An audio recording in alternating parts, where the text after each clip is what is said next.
we had this PLE as a little pit stop on our road to WrestleMania. And for the most part, for the most part, I think the fans got exactly what they predicted / wanted / want to complain about on Twitter or I X. know. My thing that I didn't understand about the complaints was that there were some people who were complaining because it was predictable, which we kind of knew was going to happen. Like we talked about that last week when Yeah. we were saying like, oh, people feel like it's too predictable, so if it ends up being predictable, then people are going to complain.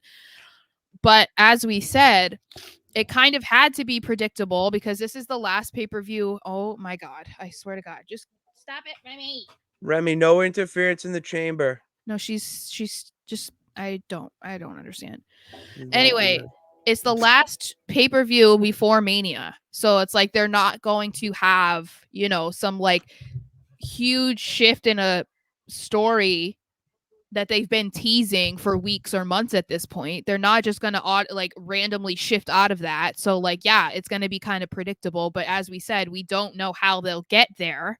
We didn't know what the finishes would be, or, in this case with Elimination Chamber, we didn't know who was going to be the first two in and who was going to be the last two. Like that to me, it's like everything in between the beginning and the predictable results is exciting enough that kind of makes it okay. People are supposed to do their role and do their job, as we say in New England.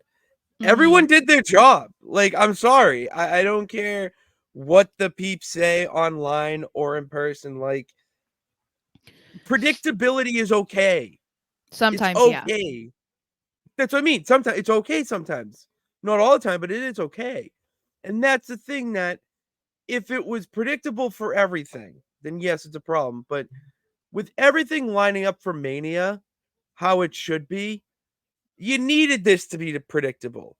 And the only swerves that we really got were kind of predictable swerves to begin with. Well, but So, the issue that I have too is like these are people who are never satisfied. These are people who will yes. complain if it's too predictable or if they get like a complete swerve. They complain about that.